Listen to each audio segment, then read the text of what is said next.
Ibihe byiza kuri mwese muteze yombi aho muri mu bice bitandukanye kuri tariki ya 30 z'ukwezi kwa 10 umwaka w'ibihumbi 2025. Rero ni Bosco kuri mikoro aho tugiye kurebera hamwe ibikomeje kugenda bivugwa, ibikomeje kugenda bigaragara ku butaka bw'uburasirazuba bwa Repubulika Iharanira Demokarasi ya Kongo, ndetse n'ahandi tuza kunyarukira kabisa mu bice bigiye bitandukanye. Udukurikiranye ukaba uri mu gihugu cy'u Burundi, meze ute wa mugabo we? Cyangwa se mu by'ukuri shaka kubona umugore, cyangwa se birashoboka cyane ko nabo baradukurikirana, cyangwa se namwe muradukurikirana. Abari mu gihugu cya Uganda, abari muri Repubulika Demokarasi ya Kongo, mu Rwanda, mu karere ka Afurika y'ibiyaga bigari hose nyine, ndetse n'abari muri Afurika y'Uburasirazuba, abari muri Afurika muri rusange, haba n'abari muri Leta Zunze Ubumwe za Amerika, mwese ndabasuhuje, mbahaye ikaze. Rero tukaba tugiye kureba amakuru akomeye cyane amaze kuba yamenyekana. Igisirikare cya leta ya Kongo FARDC kimaze gukuraho urujijo ndetse basubiza umutwe wa 23 ku byo umaze iminsi utangaza ndetse unigamba.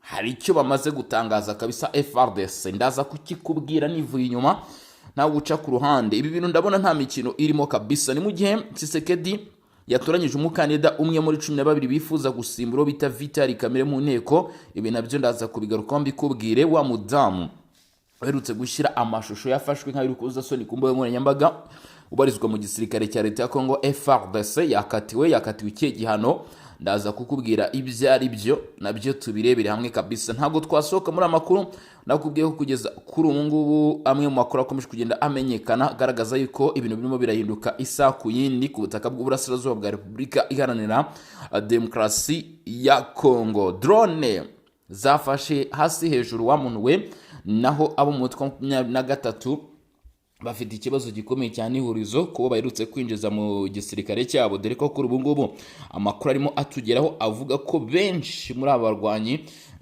bakomeje kugenda bishyikiriza ndetse bamanika amaboko bajya ku ruhande rwa FARDC. Ibi turaza kuba twabigarukaho nshuti yanjye, turaza kuba twabigarukaho nabyo turebe intandaro, umuzi ndetse n'icyo bishobora kuza guteza ku mutwe wa 23. Ngira ngo iyi nkuru ni nayo tugiye kuba twaheraho, cyangwa reka duhere ku byo igisirikare cya leta ya Kongo FARDC kimaze kuba cyatangaza. Ndizera ko ari amwe mu makuru ingenzi kandi mukeneye mwese. Bamwita umuvugizi w'igisirikare cya leta ya Kongo FARDC, ngira ngo mumaze kuba mwamumenyera. Mu by'ukuri uyu mugabo ni General Major Sylvain Ekenge, avuga ko ibirego bya 23 byo kurenga ku gahenge bigaragaza ubushake bwayo bwo kurenga kuri gahunda za Washington ndetse na Doha. Na amakuru yamaze kuba yashyira hanze, ngira ngo tugarukeho. Ingabo za Repubulika Demokarasi ya Kongo FARDC zivuga ko atari zo zikomeje imirwano mu burasirazuba bw'igihugu, aho zishinja umutwe w'inyeshyamba 23 mu kwica abasivile mu bice ugenzura ndetse no kubakoresha nk'ingabo zo kwirwana. Ibi murabizi ko umutwe wa 23 wakomeje kugenda uhatira urubyiruko ndetse n'abagabo bakiri batoya kwinjira rwose muri mutwe, ibyagiye bitanakirwa neza kugira ngo bajye kurwanya FARDC. Mu itangazo yasohoye 23 yashinje FARDC gutera indi ntambwe ku kurenga ku gahenge ku murongo w'imbere ku rugamba no hakurya yawo, isezeranya kuzajya yirwana ikoresheje uburyo bwose bukenewe mu kurengera abasivile. Gusa 23 yanashinje FARDC kugaba igitero kinini ikoresheje imbunda za rutura n'indege z'intambara zitajyamo umupilote bizwi nka drone mu duce dutuwe cyane twa Kibati muri teritwari ya Werikare, bibwe muri teritwari ya Masisi, Nyabiyondo muri Masisi ndetse ni Bukombo muri teritwari ya Ruco mu ntara Kivu y'Amajyaruguru. Kugeza ubwo kandi amakuru aturuka ku butaka bw'uburasirazuba bwa Repubulika Demokarasi ya Kongo avuga ko ibitero by'indege bigikomeje. Ariko nubwo bimeze gutyo, igisirikare cya leta ya Kongo FARDC cyamaze kunyomoza aya makuru, kivuga ko ahubwo umutwe wa 23 ku byo urimo urakora mu by'ukuri bishobora kuza kutabagendekera neza, kuko aribo bihishe inyuma y'ibi byose. Ahubwo igisirikare cya leta ya Kongo kirimo kiragerageza guhagarika no gukumira abo mu mutwe wa 23 barimo barohereza abantu ku mirongo y'imbere ku rugamba, ndetse bakaba mu by'ukuri ngo ibi bigomba kuba byakorwa vuba bidatinze mu maguru mashya. Hari bamwe mu bakorana n'umutwe wa 23 n'abarimo barakekwa nyine icyo bita suspect, barimo barakekwa. Abangaba rero hari amakuru amaze kuba yamenyekana kuri bo, ngira ngo tube twagarukaho cyangwa se twabirebera hamwe turebe ibyari byo. Ni amakuru aturuka muri teritwari ya Warikare, aravuga ko abenshi muri bamaneko umutwe wa 23 ndetse n'ibyitso by'umutwe aho bita bukumbirwa bakomeje kugenda bafatwa, ndetse ibi bikaba biri kugirwamo uruhare na Wazalendo, bakaba barimo baragenda bafatwa umwe kuri umwe. Abangaba ngo bamaze imitsi baha abo umutwe wa 23 amakuru yaho Wazalendo icumbitse, yaho inyura, yaho ikora ama operation ndetse naho irimo irayategurira.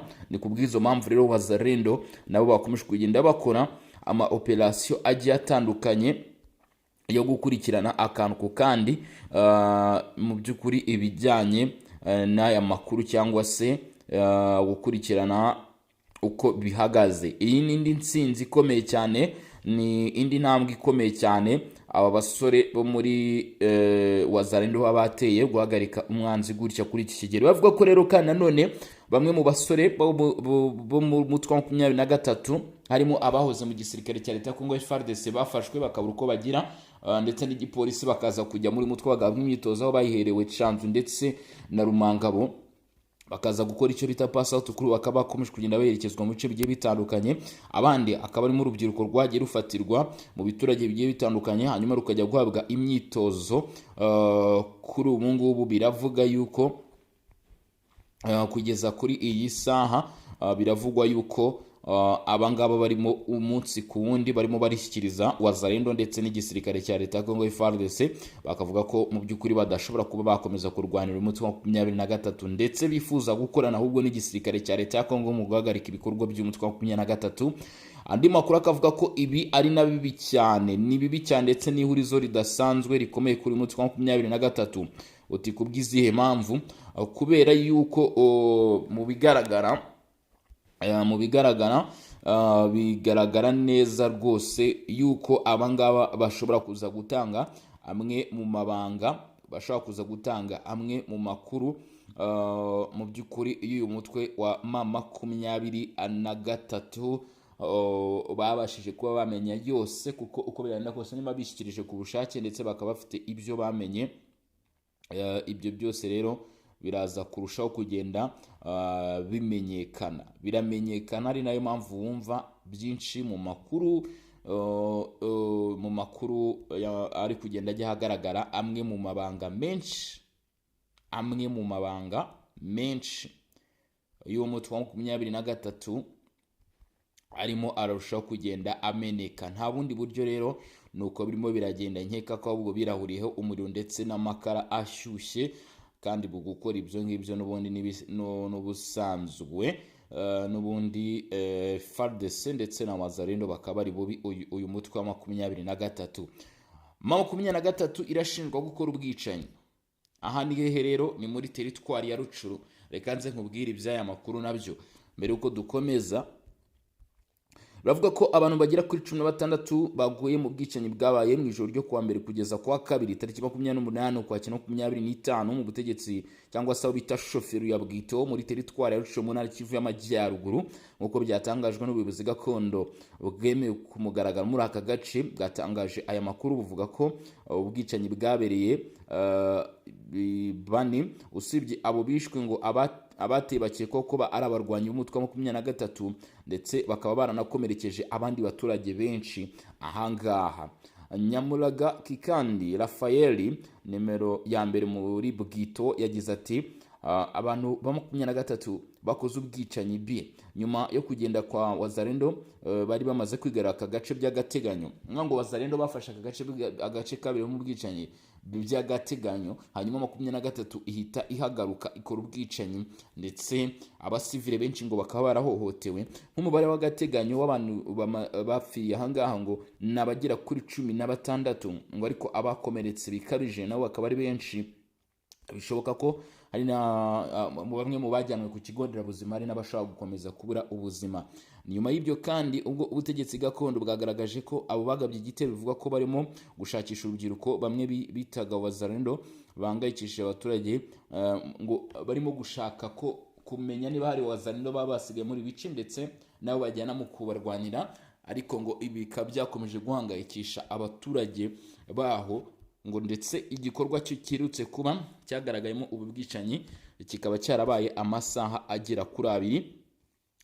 Ni igiterero cyagabwe mu masaha n'ijoro n'inyeshyamba ngo zaturutse mu gace bita Mutanda, cyane cyane mu mudugudu aho bita Kayagara, ndetse bikaba bivuga ko rero ibi ari ibintu bigize icyaha kandi mu by'ukuri bitanasobanutse na gatoya, ndetse bikwiye kuba byahagarara. Rero ku bijyanye n'ubutabera bihagaze bite? Ubutabera bwa Kinshasa burimo burakora akazi kabwo nk'uko bikwiye. Kinshasa, umusirikare wasomanye yambaye impuzankano yakatiwe. Urukiko rukuru rwa gisirikare aha muri Repubulika ya Demokarasi ya Kongo rwakatiye umusirikare Adija Sara Ebabi igifungo cy'amezi 12 gisubitse azira gusomana n'umukunzi we yambaye impuzankano. Uyu ugaragara mu rwego wari usanzwe akora mu rwego rushinzwe iperereza DMIP. Ebabi wakoraga mu rwego rushinzwe iperereza DMIP n'umukunzi ku itariki 19 Ukwakira bagiye kwifotoreza muri studio yitwa Law Studio. Amafoto ateguza ubukwe bwabo buteganyijwe ku itariki 31 Ukwakira 2025. Ubwo ni ku munsi w'ejo. Ibibazo byavutse ubwo Law Studio yashyiraga amafoto n'amashusho yabo ku rubuga rwa TikTok, kuko Ebabi yahise atabwa muri yombi ku itariki 24 Ukwakira. Ubushinjacyaha bwa gisirikare itariki 28 Ukwakira bwabwiye urukiko ko Ebabi yaharabitse igisirikare cy'igihugu, ananenga ku mabwiriza y'ubuyobozi byose byashingiraga ku kuba yarasomanye yambaye impuzankano.